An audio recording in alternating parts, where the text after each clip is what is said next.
Well, good morning and hello, everyone. We so appreciate your joining us today on our Fraud Watch Friday question and answer session. This is live and virtual, and we are here with our cybercrime prevention lead, Dave Morrow, who's joining us from Bellingham. Dave, why don't you wave so that is it the red shirt that gives you away? Yeah, it's the red shirt. Yeah, stylish red shirt. That's right. That's right. We're making a fashion statement here today. And my name is Ann O'Callahan. I'm coming to you from Issaquah. I'm delighted to be your host today. But keep in mind that this is your show. This is all about your questions. You know, we can throw some in that have come up from some of our presentations this week and from questions that have come in through the Fraud Watch hotline and things like that. But this show is so much more dynamic when you guys are the ones who actually ask the questions.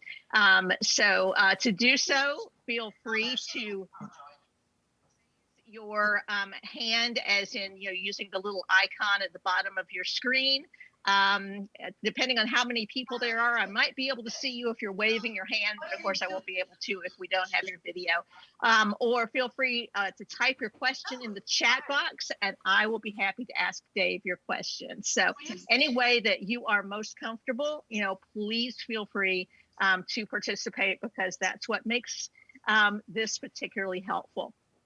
So just to kick things off, because I don't yet see questions coming in, let me just tell you, bring up a question that came up at one of our presentations earlier this week.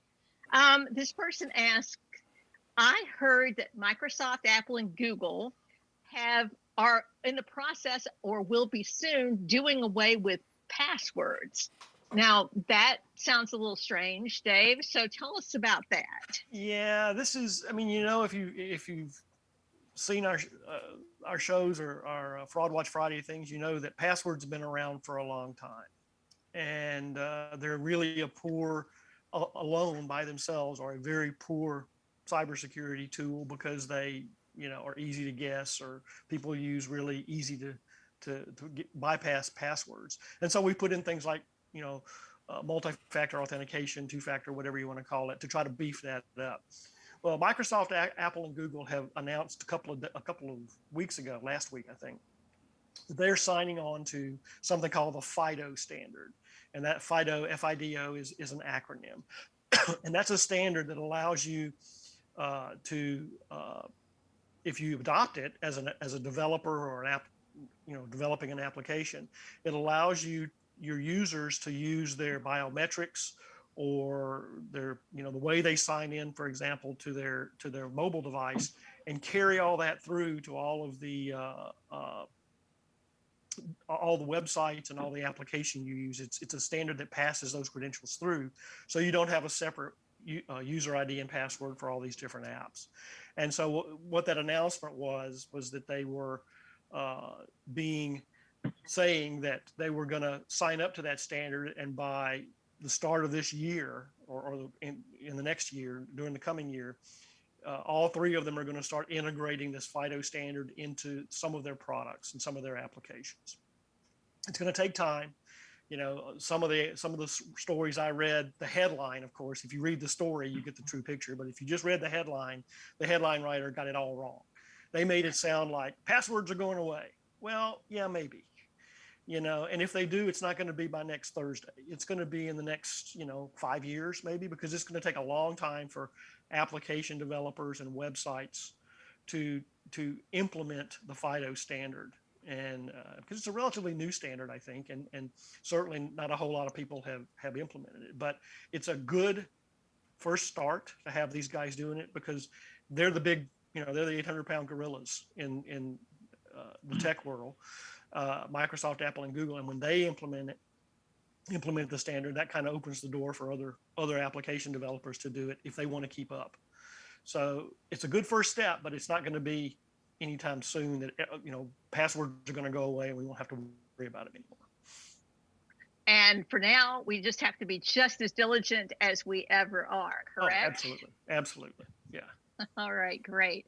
You had, just because we have the opportunity to do it, you have a wonderful example, Dave, of how to create a password that looks like total gibberish to someone who's not familiar with. And it's, all about using those initial caps of a phrase. Could you go through that? Because some of these folks online might not have heard that, but it's really a great way to create a password.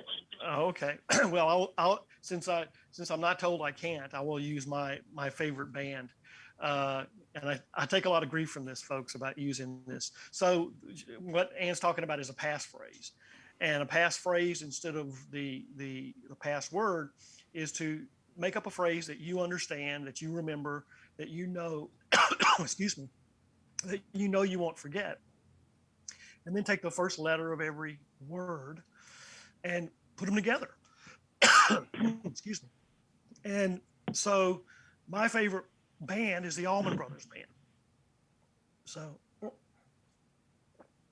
sorry. So my favorite band is the Allman Brothers Band. So I say the Allman Brothers Band is the #1 band in the world. It's my passphrase. That's not really one I use, but that's an example. And then I just take the T and the A and the B and the B and all the letters and the #1, and I string those together as the password. Now, it doesn't really help you necessarily, because we also tell you to use different passwords for every site. So you're going to have a multiple number of passwords also. So you're going to need to have a multiple number of phrases, but at least you can use that with your password manager as something to remember. At least you can remember it easier. But we still think password managers are the best thing going. Absolutely. But even a password manager requires the master password. So that's a really good thing. I think that was the context in which I heard you talking about it. That'll give you a good, strong master password that only you know. Yeah, I was thinking about that the other day, because I was thinking back to 1974 when gas was $5 a gallon. And I came up with one about a tank of gas cost $5 in 1974 and all of those words and phrases and dollar signs and things like that made a great passphrase. Yeah. Because right now we're all thinking about gas, so that made it memorable. Anyway, thank you so much for that, Dave. All right. I don't yet see questions in the chat, so I'm encouraging you to please ask Dave any questions. There's no such thing as a dumb question when it comes to fraud and cyber safety. So please feel free to send those our way. So, but here's a second question that we saw coming through earlier this week. Someone mentioned, I saw something about Google having a virtual credit card. How does that work? And is it safer than a regular credit card or less safe? What do we know about those? Yeah, this also falls in the category of coming attractions, because Google announced that for Google Chrome, and I think the Chrome operating system also, there's plan to start offering support for what's called a virtual credit card. And what a virtual card does is it substitutes a number, kind of a random number, instead of your credit card number. And so your actual credit card number never gets exposed on the internet.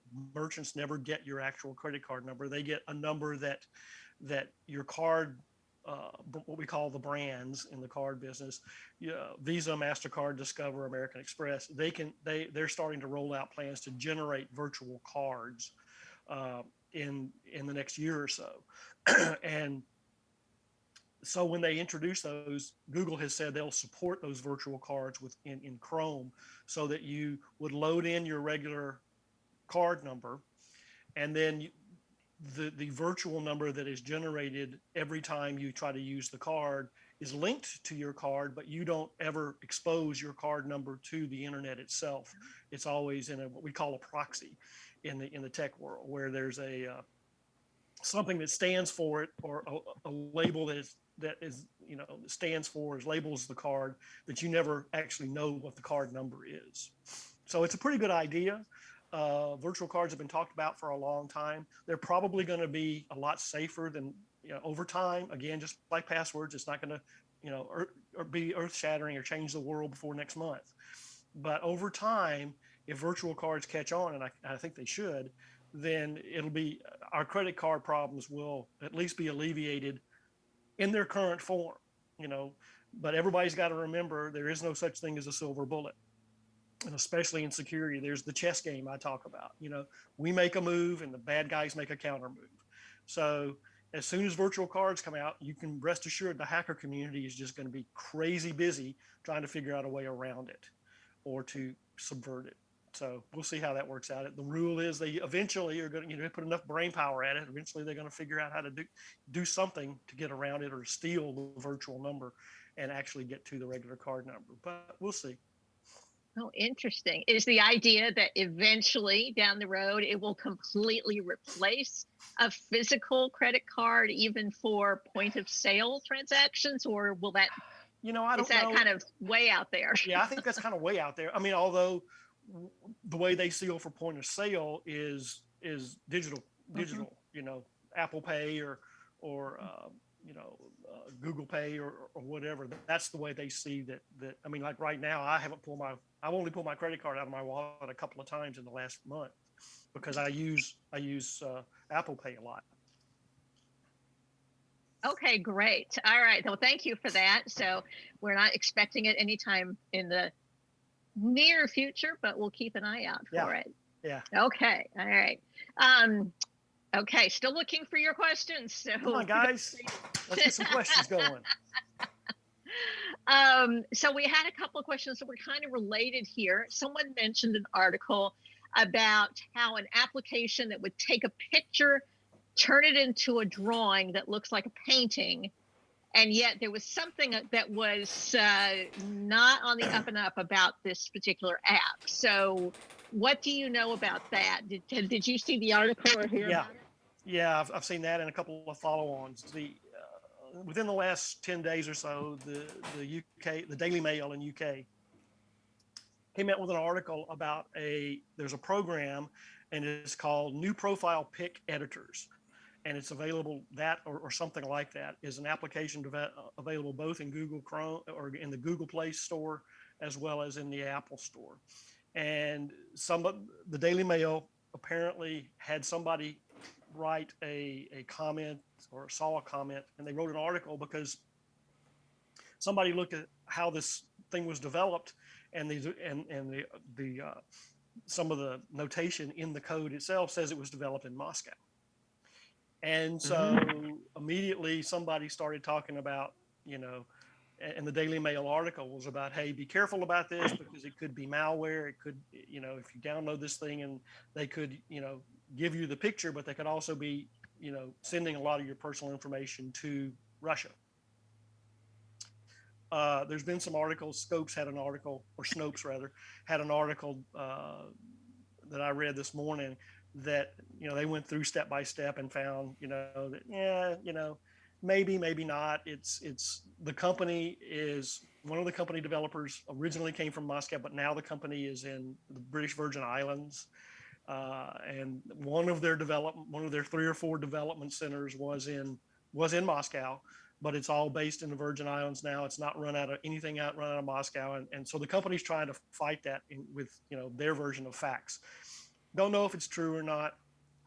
Periodically, this kind of thing comes out where somebody sees something and, 1 + 1 = 6 suddenly, that this thing was put in Moscow where, Moscow's kind of in a bad light around the world right now for good reason. And so anything to do with that is bad. Therefore, they're going to be stealing your information.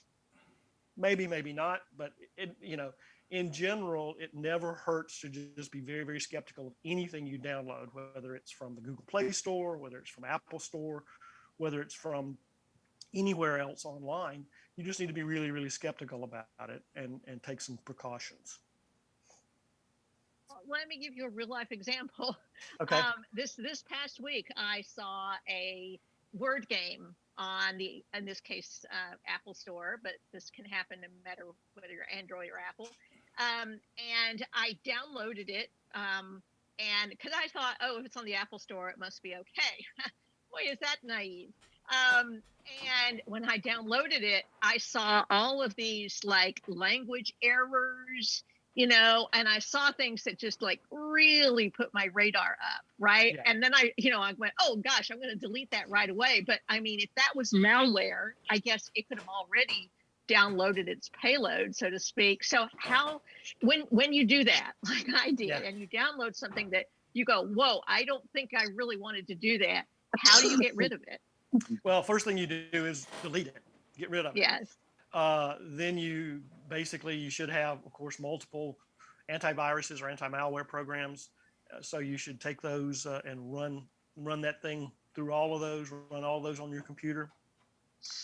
Security pros use a website, when they have the application, they use a website called virustotal.com. And what you can do is load the application onto that website, and it'll run it through, I think it's 46 different antivirus products, and tell you if it's bad or not.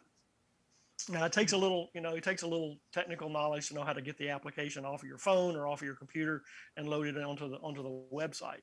But you can look at URLs that way. Virustotal.com does URLs and applications, and it'll check it against all kinds of different virus scanners, the ones and the ones you may not know.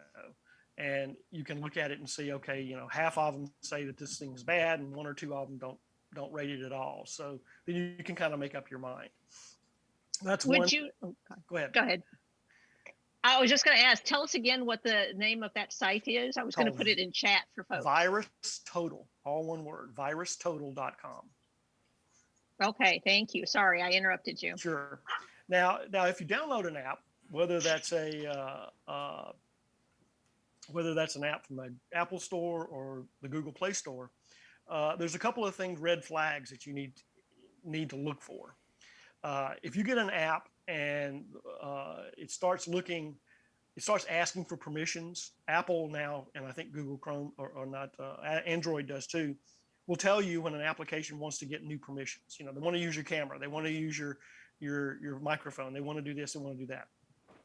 If you download something that starts asking for permissions to use things that you can't figure out why they want to do that, a VPN, you don't need a VPN to access, it doesn't need to access your camera, right? So if you download a VPN application and it says, hey, we need to access your camera, then, that should be a little red flag going, hey, why do they do that? And don't give them that, don't give them those permissions. If it tries to give you other types of additional applications you have to load, or you catch it trying to download apps that you didn't ask for, that's another red flag. Sometimes malware laden software will let you run for a while for free if it's supposedly free, and then all of a sudden will start asking for money. And so that can be, some applications still have like a time you can use it free for 30 days or free for 6 months, and then they'll start asking you for money. But if that happens again, none of these are absolutely foolproof or conclusive, but they're at least things that ought to start making you go, and another one is if it has, terrible English, bad, it's clearly not working, or it's very, very simplistic. It might be something you need to worry about. Or if it obviously looks like another app that about that they're clean, they're just flat out ripping it off. Right. They're just stealing it. Those are some of the red flags that should kind of trip you in your mind that this is something wrong here. Okay, terrific. And thank you. Well, okay, good news is I deleted it right away. I did run my malware protection. So now I am going to go explore that Virus Total for future reference. Yes. It's an interesting application. Like I said, it's not something that, the absolute novice can use, but it's certainly something that you should be aware of because it's free and it lets you just run something through a whole bunch of different virus scanners. Mm-hmm. Okay, interesting. I'm going to actually ask you something right now about when someone who is a novice, wants to go check something out and they don't know a lot about it, but they really want to know more. And very often that I'll hold myself back because I'm just going, I'm just going to screw something up. Yeah. If I go out. What would be your advice to someone like me who's going, my antenna are twitching, but wow, that seems really scary to go mess with that. Yeah. What would I do in that situation? Well, a couple of things. One is first thing I always do, just to see what it says, is I'll type in the name of the program or the option that's being asked for, and say, type the name in and then search space scam and see, or search space malware, right? And do a search on it and see what comes up. Now, there's places you can go that are pretty reputable online resources. There's one called TechCrunch. There's one called TechRadar. Wired Magazine is one, wired.com. CNET is usually pretty good. There's PC Magazine. We always talk about PC Magazine. They're usually pretty good, and they have labs. Some of the other ones have labs to compare products to, but you still want to be, if you just do that search, you still want to be kind of leery of what, where you get your information, because the disinformation is out there too, right? And so sometimes you get an article written by somebody who clearly doesn't know what they're talking about, or clearly has on a campaign for one thing, or has a hidden agenda. So you really kind of want to compare 2 or 3 or 4 sources, just like we want you to do with this information, right? To make sure that you're kind of getting the straight word. But there's some very good resources out there. So if you're ever unsure, search it and then go to one of those well-known, trusted sources. Okay, great. And I just typed those into chat. So if you guys, didn't happen to catch those great sources that Dave mentioned, just check in your chat box, and I've put those in there. And as Dave said, very often, if you do look at at least 2 of them and find the ones that are common to both, you're probably on a pretty good track. So for good information. All right. Still looking for questions. I don't see them yet. Not a very chatty group today, are they? I have hope. All right, let's see what else I can pull out here from things that we've discussed at other points in this past month. Let's see. One of our folks said, I saw it reported locally that now you can ask Google to remove your phone number and your email from search results. What's the scoop on that?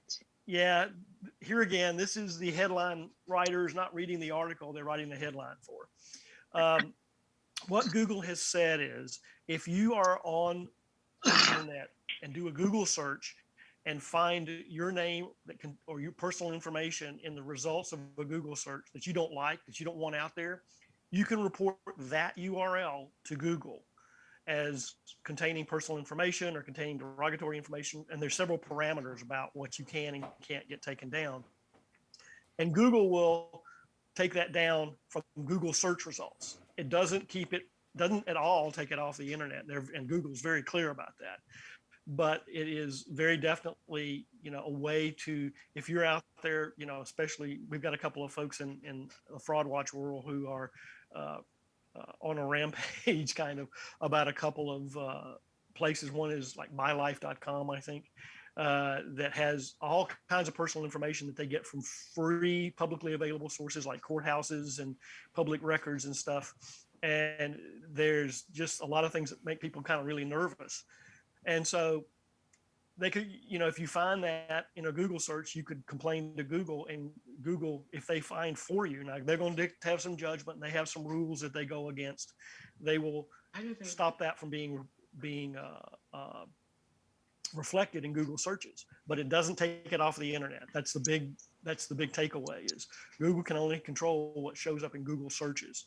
So, and it's not, you complain and they immediately take it down. They have an adjudication situation where they go through and do some, looking at it and see if they have some rules that they've set to make sure it gets there, meets those requirements. Does that make more sense? It does. Thank you. In fact, what I was thinking is, I also have heard that in case of those sites that kind of take information from wherever they found it, sometimes you can contact those sites directly and say, remove my information. And I'm sort of guessing, and I'd like your opinion, it probably might be most effective to contact the site first that you have the greatest concern about, or would you contact Google? Which one is your thought? Well, I'd probably do both, but Okay. but I would certainly try to.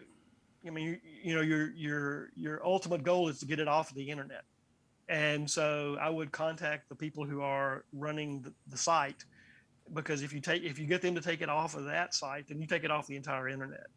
If you just get Google to do it, then that just takes it off of Google. Okay, terrific. Thank you very, very much. And we have some questions and thoughts coming in. So let me trying to get my, there we go. Trying to get my cursor around to the right place. Robertson, thank you so much for your thoughts here. He mentions that scammers attack two-factor authentication by asking their victim to read back a text code over the phone. Tell us about that. Yeah, I mean, one of the ways people have organizations or applications have started trying to beef up security with two-factor authentication, or multi-factor. It's called both things. And so a scammer will call you, and what they'll be trying to do, if they're trying to talk to you, you may see something pop up that says, you know, a number from Google, and the scammer will say, well, let me read me back that number. Don't do that, because that number is Google trying to verify that you are really the one that's trying to, you know, gain access from, you know, they keep track of where you are, right? They know that I'll, you know, 9 times out of 10, I'm coming into Google, I'm going to be somewhere in Washington State, right? So if I suddenly try to sign in from Google from Latvia or from Estonia or someplace like that, Google's going to kind of question that and say, wait a minute, you know, is this really Dave? And one way they will try to verify that is to send this code to me to my registered phone number that I have, which is my cell phone or my mobile device, and I put it back in. So the scammers are getting their victims on the phone. They're trying to sign into Google as the victim from China or wherever the scammer is, and they're saying you have to you know, of course they've got the whole legend they built. You know, I'm a policeman. I need you to do this. You know, there's an undercover operation going on, and I need you to take some money out, but I need you to, you know, read me back this secret number. You know, they have some story they come up with to try to make you believe it. But in the end of the day, they just want to get that number put in so they can take over your account. So if anybody ever calls you and says, read back this secret number, or you get a text from any application with a number on it that says, you know, confirming your access, make sure you don't ever give that number to anybody, because that's somebody may be trying to get access to your account, whether it's your bank or Google or whatever. Yeah, and I mean, your bank or your insurance company, they will be, you know, using this two-factor authentication themselves. So of course those texts are legitimate, but you've already asked for that access, right? It's not someone else coming and asking for the access, which is what will. Okay, gotcha. That's a bad thing. Yeah, one way or another. And Robertson had a follow-up comment. He said, and also scammers get their victim to grant remote access to your PC. And he's asking, is AARP warning against these things? And yes, definitely. We've been talking about that. But the what they'll try to do is they'll try to, you know, and this is one of the most common ones I run into is victims of what we call the tech support scam. That's where they, you know, you get a pop-up or you get a phone call or a message or a text message or whatever that says, this is Microsoft, or this is McAfee, or this is Norton. Your computer is riddled with malware. Call this number right now. And, you know, it sometimes, you know, has all kinds of noises and turns red and blares your horn out of your speaker and all that stuff to rattle you. And then what they'll do is they'll say, oh yeah, this, you know, you call this number, you click on the link in the message, and you get hold of somebody from Microsoft or somebody from McAfee or Norton. And they'll say, yeah, what you need to do is download this thing. Usually it's called an app that it allows remote access. There's one called PC Anywhere. There's a couple of others out there. And they'll have you download this app, and then they'll have you allow remote access so they can sign in and fix your computer. And then when they're fixing your computer, what they're doing is either either or both, trying to sell you some $4.99 a year antivirus service, which you don't need, or they're showing you a bunch of stuff on your screen, making stuff scroll by really fast and showing, yep, there's malware, there's where they're coming in from Russia. And they're trying to scare you so that, they can either get access to your money or, there's various things they do to try to get you to give them money or take money from you. So don't ever, what I tell people is unless you initiate it, unless you call your technical services like Geek Squad or whoever you use, and they say we need to sign into it, and you're calling them, don't ever operate from anybody texting you or calling you or doing whatever, because information coming in, because it's always a scam, almost entirely scam. And a lot of times I talk to folks that have their PC where the lights are going off, the screen is blaring, and they can't get rid of it. If that happens and you just flat can't get rid of it, a lot of times it's just in your browser.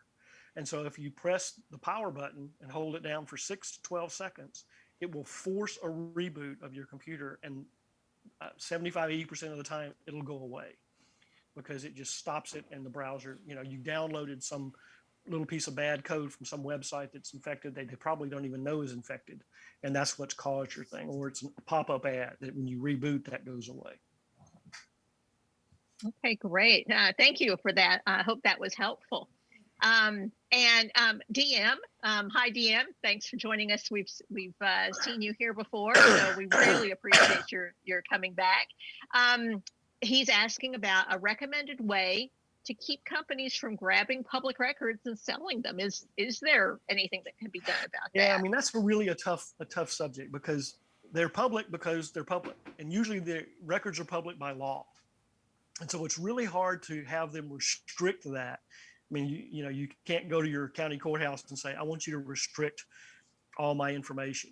Now, some counties and some places, some agencies will allow you to call them or email them and negotiate to get some of your information masked or available only to certain users.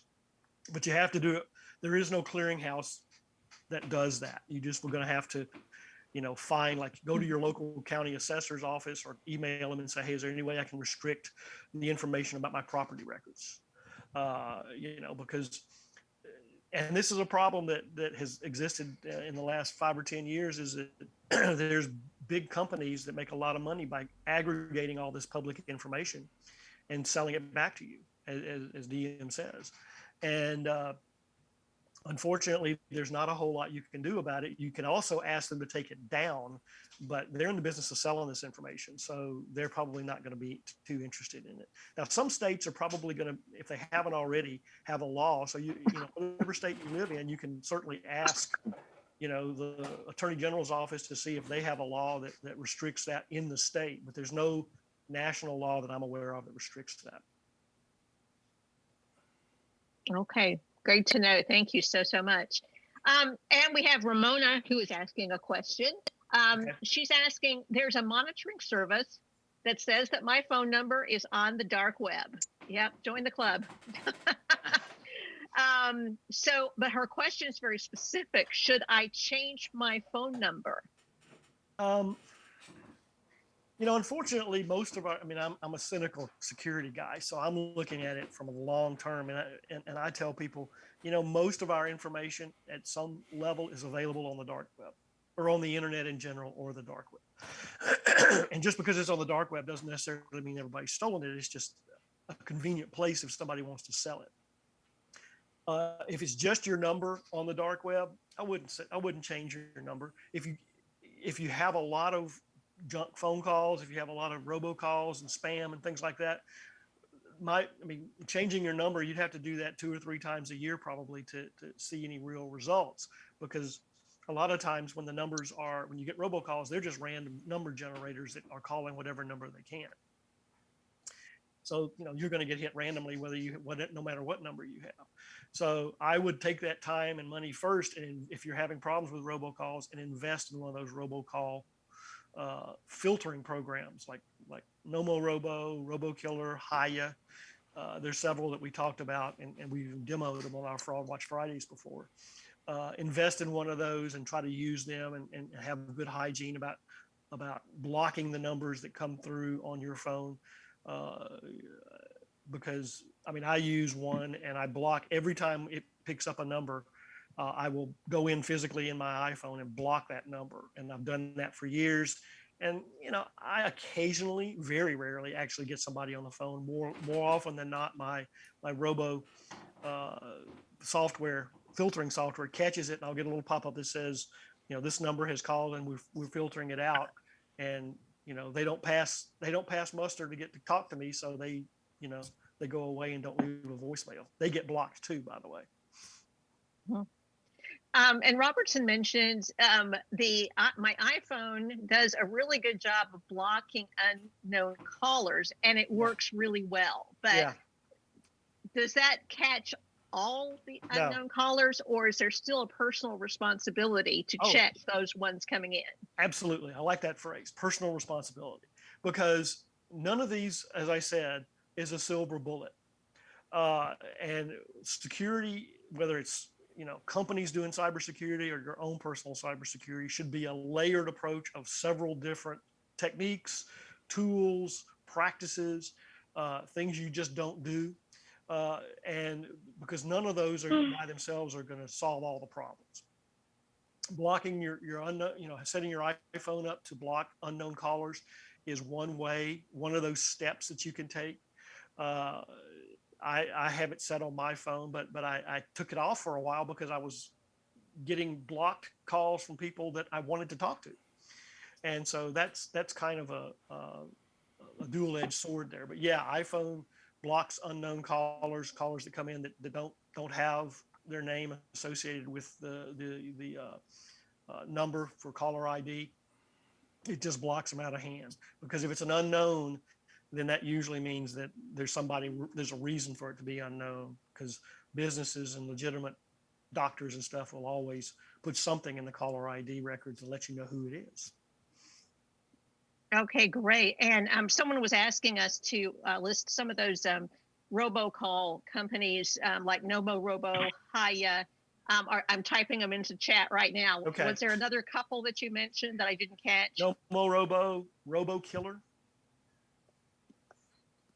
and Hiya are the three ones that we have. Okay, great. All right, terrific. Thank you.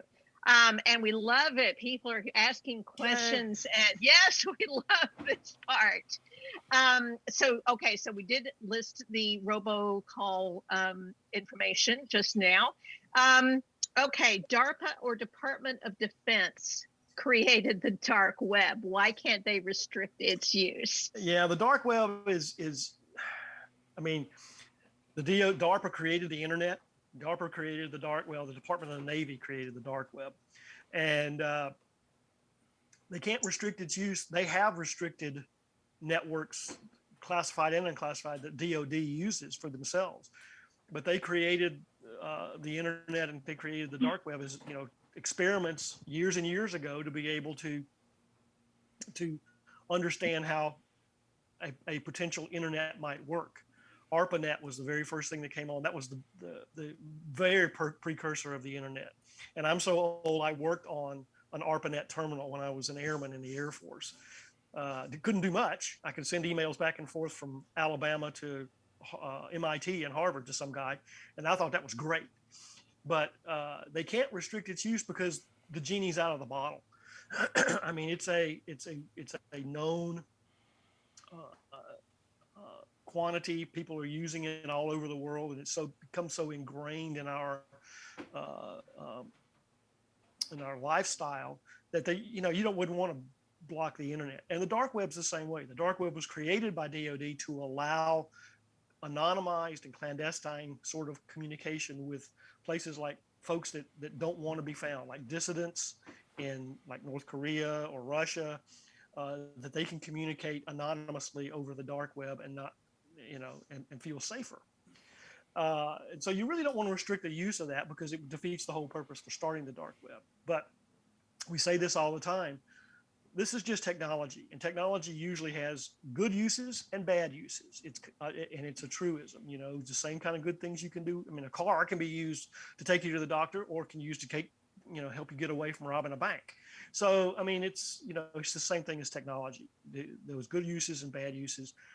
The intent of the dark web was good. They don't really want to block that because there's a valid need for secure communication for aid workers and dissidents and things like that. To get out of repressive countries. But the bad guys also are making use of that technology because that's what they do. I know that's kind of double-edged sword. Okay, great. Thank you so much. And so we've gotten through those questions. For a second, I'm going to go back to some of the questions that have come up in the last week. One in particular, from last week's Fraud Watch Friday. And let me do a quick commercial here. As you may know, we do a quick 10 to 15 minute little bite of a presentation on the second Friday of every month in this time period, starting at 10:30 Pacific time, on a particular topic of interest. And we invite you to join those via we have those on Facebook. And then very often we follow up with things that came up from that presentation in this Q&A on the third Friday. So this one came up there where Kate last week talked about using your Wi-Fi's guest network to connect smart devices in your home. So they're kind of separated from the Wi-Fi network you're using for your own personal business. So how does that guest network work? And like in my case, I can't find a guest network on my Wi-Fi settings. So let's talk about, what's, if it's not accessible, how do we find it? And why would we use the guest network for things like that? Yeah, most home consumer grade Wi-Fi networks have the capability of really two networks. The network you use all your stuff on, and a guest network. They call it the guest network, but it's really just a separate network that you can use for anything. It's almost always accessible through the admin account for your router or for your gateway. And you got to know that first. You got to know the password to that. And, if you own, like I have my Wi-Fi in my house and I have my admin passwords separate from the password just to sign on, and that's any kind of admin password, you need to guard that kind of jealously. So you have to sign into that admin portal or admin dashboard to usually see the guest account or see that second account and be able to configure it. Usually as a user, signed in as a user, you can't get to it or you can't see it because then any user could mess with it. So you usually have to sign in through the admin dashboard as an administrator for your Wi-Fi router or your gateway. And if you don't know that, if you can't, if your gateway belongs to Xfinity or somebody else, call them and see if you can get them to do something or ask them how to get access to it and make sure there's one there. Okay, great. Yeah, the moral of the story, it's better to call and ask how to do things rather than, just being too nervous to mess. Very often, I'll just go, oh my God, my internet works. I don't want to mess with it. I don't want to touch it. I don't want to touch it. Yeah.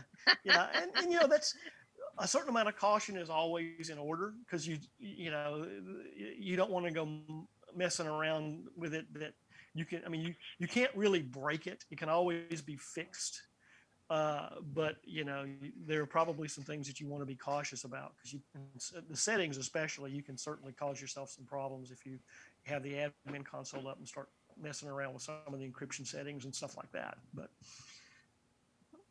okay, great. And another question has come in, may or may not be specifically fraud related, but Bitcoin, which is the topic here, has certainly had questions come up, in regard to fraud, as does, anything else on the internet.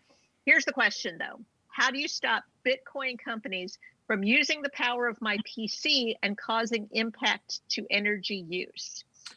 Well, the Bitcoin is generated by a lot of different computers processing transactions in the whole Bitcoin, the global Bitcoin network. To process those transactions and keep track of them takes a lot of computer power. And what they've done is they've divvied that up to allow you to put a bunch of computers together like a botnet, only you harness the power of the processors on all those to keep track of transactions in the Bitcoin world. And that's how you generate more Bitcoin. You earn Bitcoin by keeping track of those transactions. What he's asking about is that there are applications that are usually embedded in malware in some way. So they'll install themselves on your laptop or your desktop, and in the background, where you're surfing the net or whatever, they're churning away as part of your processors in your computer are being used to process Bitcoin transactions, and it slows your computer down. In extreme cases, it can jack up your energy bill because it makes the fans run and it uses more electricity. The best way to stop that is to don't download the malware to begin with. So again, it just goes back to treat it as just another piece of malware. But if you see your computer using a lot of electricity and you don't know it, I mean, you don't really understand why. If it's running the fan all the time or getting hot, some PCs will get really hot when the processor works all the time.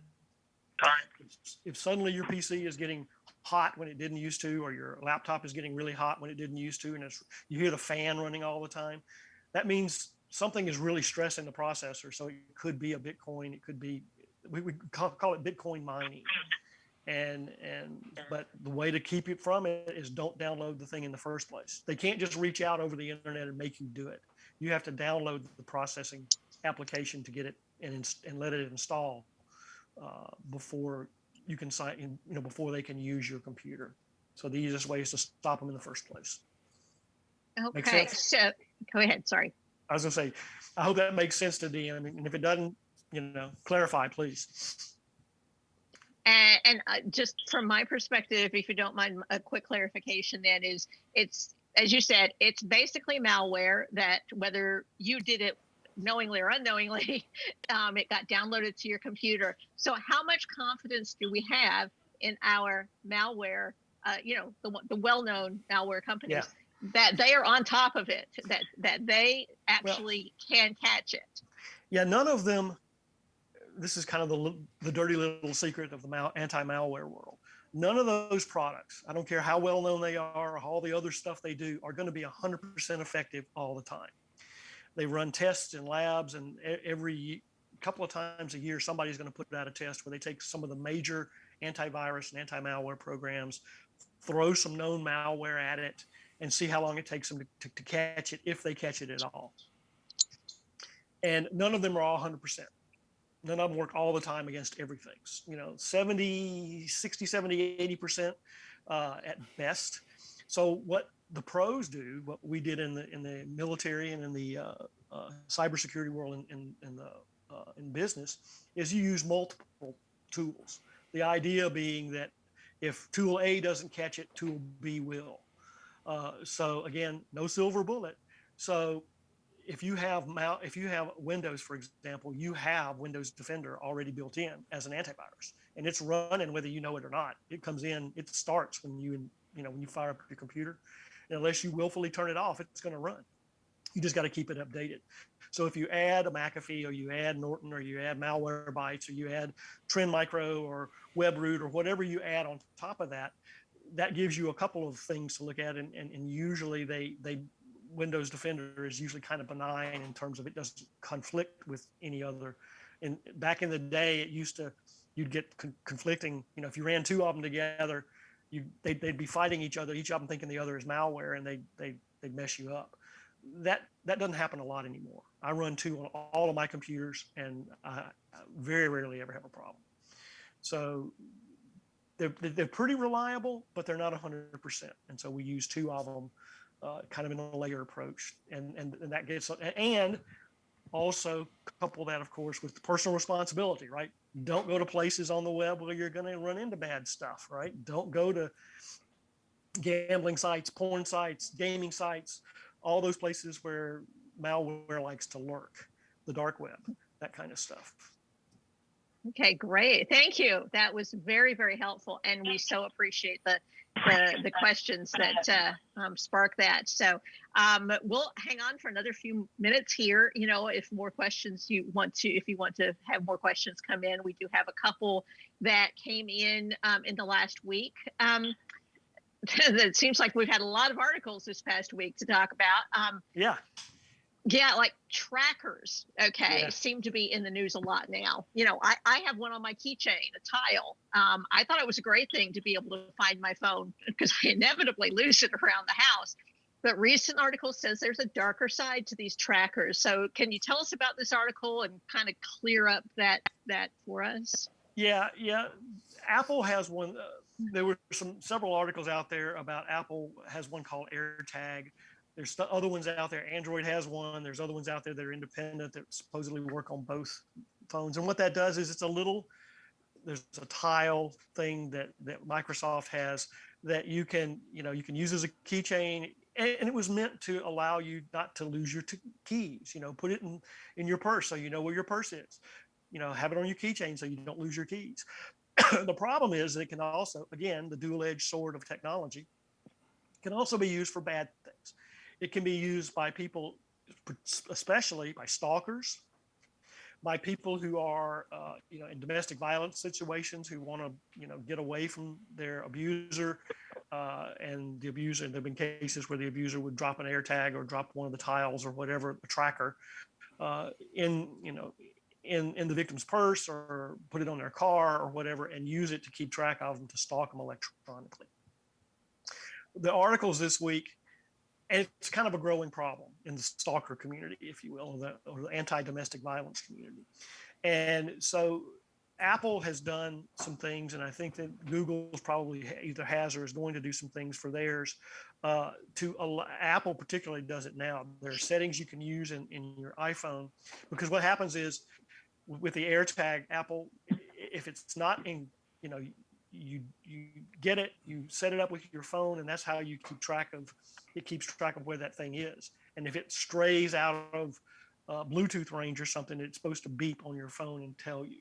And you can set up your phone to be able, and there's some settings you can use to be able to track it with a map and tell where it is and things like that. But Apple realizes it's a problem, and so they give you ways. On the website, Apple tells you how to disable that, any trackers, and to set up your phone to tell you if anybody is tracking you, giving you a warning if there's an air tracker or AirTag being used against you, and your phone will tell you that. Other manufacturers are beginning to follow suit, we hope, and also develop ways to avoid that malignant use of the technology. But again, any kind of technology is going to have good uses and bad uses. We just got to get used to that. That's been a truism forever. Okay, so the best thing for us to do is to understand. Sorry, that was my grand dog.